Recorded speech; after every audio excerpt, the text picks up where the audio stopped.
Babysitter physically abuses me? Have fun losing your kids.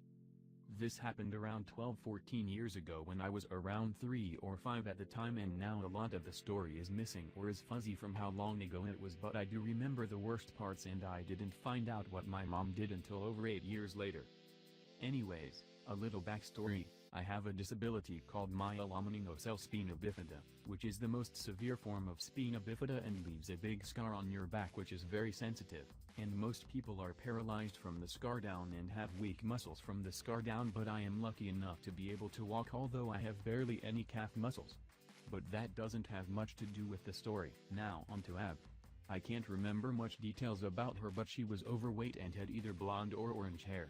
She was divorced and had 2 or 3 daughters which I became friends with. That's all you need to know. Now let's get on to the story.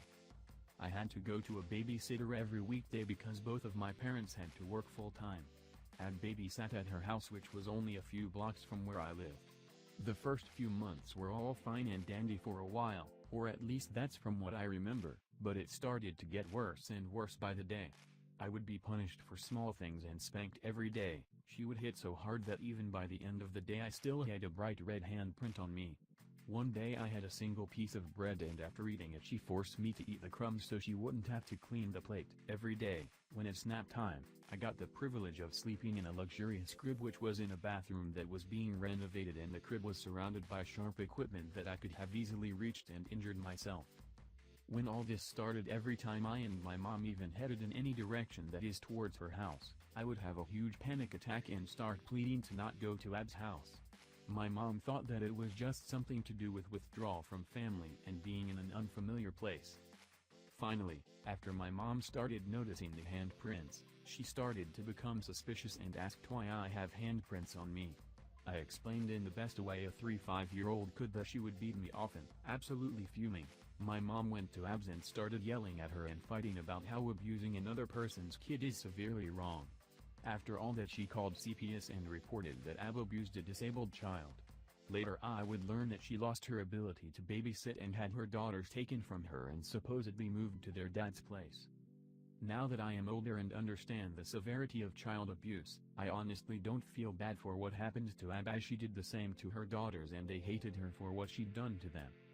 TL, Doctor, abusive babysitter abused me and her daughters for well over a year and lost her ability to babysit and have custody of her kids. Scare my friend away, I'll get you kicked out of university. So, for context, I am a transgender woman, 22, who had just started transitioning at the time. I wasn't taking hormones, but I acted a little more feminine, even the way I walked. A young lad at the university, let's call him Liam, made it known he thought I was gay because of the way I walked, and he happened to be a huge homophobe. He told others I had a boyfriend, asked him out and tried to force myself on him. My friends who knew about my girlfriend obviously saw how false it was, but nevertheless the rumor spread. I was studying games design, and so as you can imagine, every class and lecture hall was a sausage party. A lot of guys felt uncomfortable around me and one asked if I'd sit rather at the front or far back. I knew it was so they could quarantine me to one space. This was mostly down to the rumor of me forcing myself on Liam and not being gay in general. Halfway of the first semester passed and slowly more people started talking to me, and clicked on the rumor was bullshit. I didn't really like talking to others, so the isolation didn't affect me too much, but it was nice to be able to chat. I began to show off my Super Sentai collection and people learned I was just a massive child at heart and not a predator. I even got talking to Charlie, a friend of Liam. He was also a Sentai lover and agreed to sell me a old mecha he got, as he recently bought another with the paint more intact. I got the money and the next day I got to university ready to buy it. However, he backed out via text and didn't speak to me for the rest of the day. When I was between classes I saw he had been carrying the mecha in a carrier bag with him, so I knew he backed very last minute. We took the same bus home and there he finally let me buy it from him, but he only asked for half the money as it was worth. I paid the full price, but not without a fight. I never pressed why he backed out the first time, as it was painfully obvious. Later that night Charlie texted me telling me that Liam demanded he to not sell it to me. I ain't too sure how she knew I was buying it, but Charlie is timid and I get Liam is a big lad. I told him it was fine and that maybe we should only communicate through text if that helps. He tells me he would rather hide the fact we talk at all, and I understood. Over the weekend me and Charlie text a ton about Sentai and Mecha. We considered going to a shop we knew which sold a lot of model kits and mechas, but the thought of being caught by Liam made him decline. The control Liam had over the lad now started to genuinely scare me. Just the thought of him was enough to instill fear in Charlie.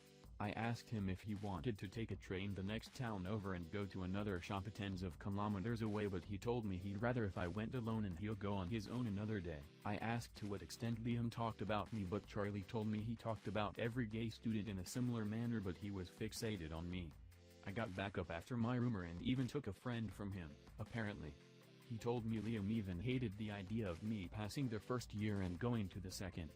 For some reason the idea of a gay man doing as well or doing better hurt his manhood. This is when an idea came to mind and I asked how he was doing academically and absorbed every detail. On the first back at university I was in a foul mood. An anxiety attack kept me up all of the night before. I had very little plan how I was going to deal out my revenge. However, when I got into the building which we had a lecture in a few minutes, I managed to just improvise on the spot. I approached Liam with Charlie and a few other lads. I asked Liam how his day was and whether or not he could do with some help on his work.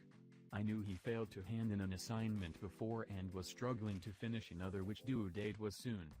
He scoffed and declined. The other two lads, not wanting to be around me, walked off while Charlie was now the only one in earshot. I told him I had finished the assignment he had to do and that I was pretty sure I was going to pass. I also told him how easy the assignment he failed to hand in was, but that I should have helped earlier. He got mad and told me that I shouldn't provoke him. I told him I was trying to help.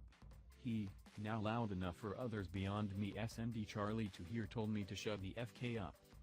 I, only speaking loud enough for me, Liam and Charlie to hear, were in a big hallway, just two men in.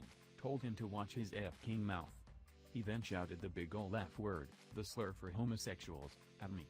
A lecturer who was walking through the halls, a bunch of students, and me and Charlie all just heard him use a slur in a hall at someone he publicly thought was gay. He was asked to move to the side by the lecturer, and an hour later we were asked to give an interview. In the end I was a lot more honest than intended and told a student services worker I did provoke him. The worker said he suspected I did, but something Charlie said in his interview convinced him that what I did was minor at best. I got a slap on the wrist, and with the amount of hate crimes Liam got reported against him before this, he was kicked out entirely. Though, I left university shortly after due to health reasons. I am just glad to know he didn't get away with his homophobia. I check on his FB page, and last I checked he joined a nationalist group and overall was struggling with money after losing his student loan. TLDR, a homophobe hates the way I walk, scares a friend to not talk to me, so we get him kicked out by making him shout a slur. Send me spam mail. Let me beat you at your own game. A local car dealership sent my mom a letter asking to buy her car, 3-year-old car she said, since it was brand new on a dealership lot. She has sentimental value to her beautiful car and took very good care of it. So she was offended by the letter and tossed it in the recycling pile, where I found and read it. The letter included a $25 coupon off a car at their dealership. It had very little text, not anything that says that you can only use one at a time. I hatched a plan on the spot. I live in a small town where everyone knew everyone. I started asking everyone I knew if they got any similar $25 coupons, and sure enough, quite a few other people did. The local dealership was sending these letters to everyone.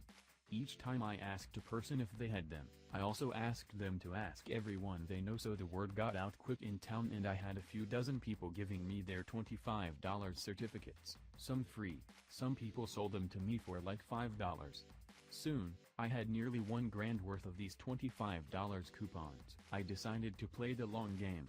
I did need a better car myself, and the dealership actually had some good cars that I was interested in, so I paid a few visits there, looked at cars and talked with the owner.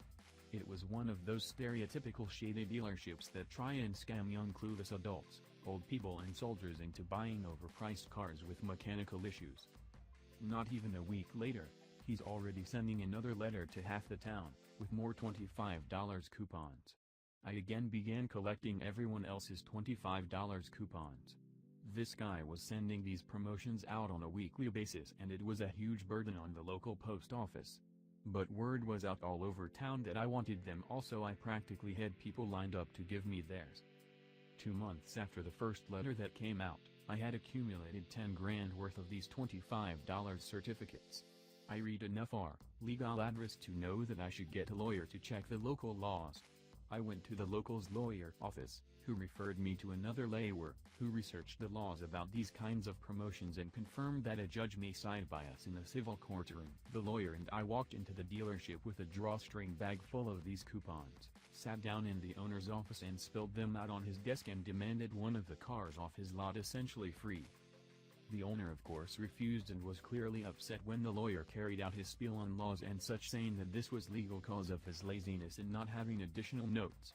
We did not walk out of there on good terms. We filed a lawsuit against him. Once he had been served, my lawyer called him and informed him that if this case reached the courtroom, the entire town would hear about it and nobody would ever buy from there again. The owner's lawyer sent a letter a week later to negotiate giving one of his cars to me for free to prevent the press hearing about it. The owner and my lawyer signed a bunch of paperwork at the dealership and I got a decent car free, minus a few small government fees, in exchange for trading in my other car.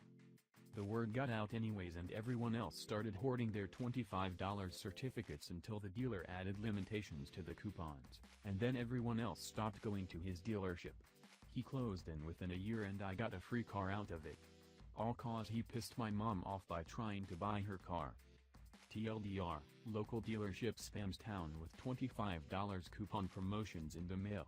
I collect them all and buy a car for free off him with 10 grand worth of vaguely worded $25 off coupons.